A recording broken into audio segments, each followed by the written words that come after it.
The last 10 years have seen a tremendous change in the way music is shared and learned, and it's coming much less from commercial recordings and much more from people sharing music on the internet and file sharing or making their own music and sharing it that way. I think it's very exciting, and I think it's just another example of the kinds of radical changes that have happened over and over again in the history of the music industry.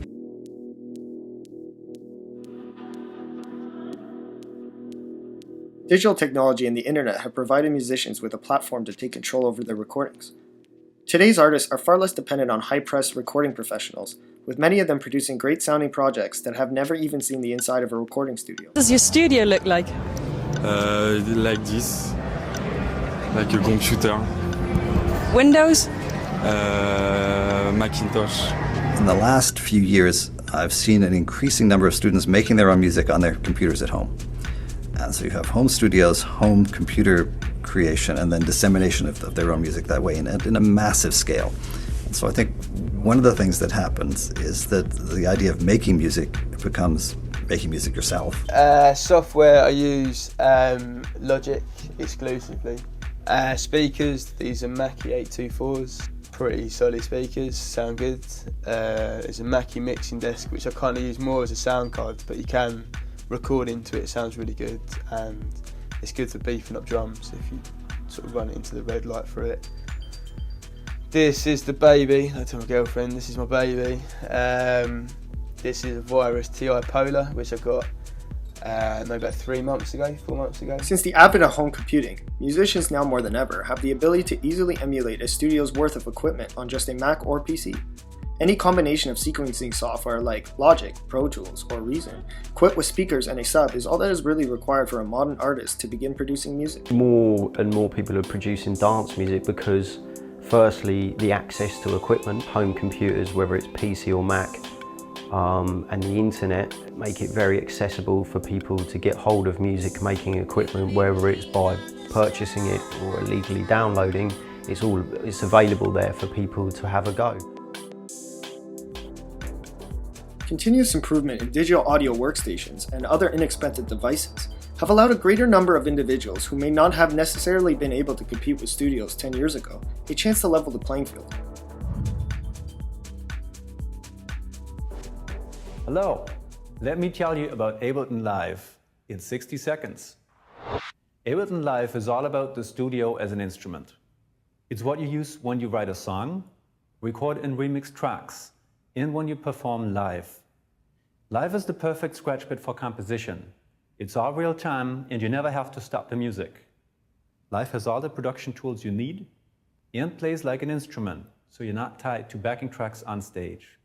And it's totally stable. On top of all that, we make a range of great instruments for live. And you can use any VST and AU plugins. And you can even build your own instruments. Live supports the best controller hardware on the market. And there are controllers which are tailor-made for Live. Live has a creative and talented community and lets you work with other musicians over the web. That's just the beginning. Find out more at ableton.com. My name is Gerhard Beles from Ableton. Thank you for watching.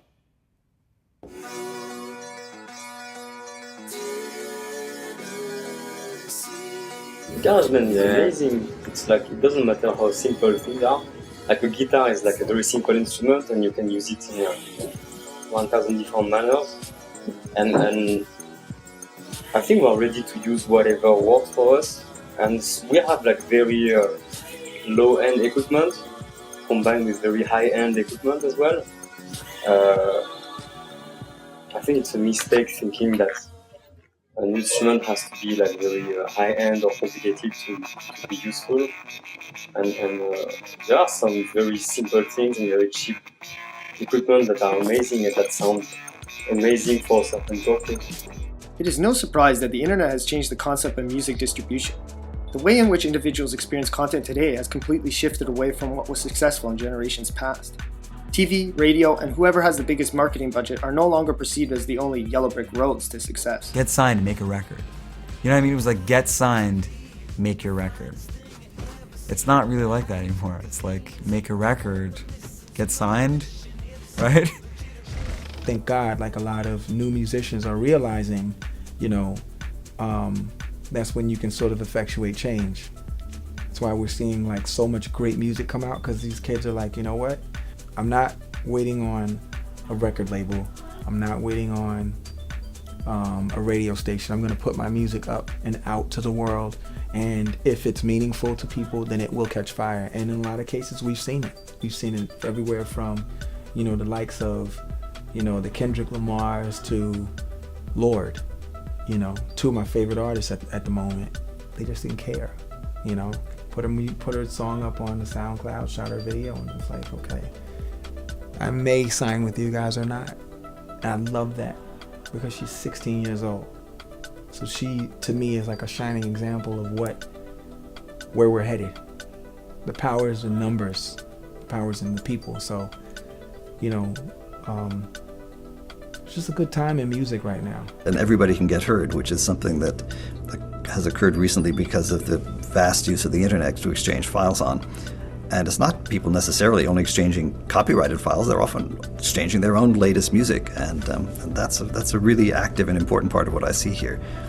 Many of the students are themselves composers in a way that was, and published composers because they're doing it themselves, in a way that was never possible before.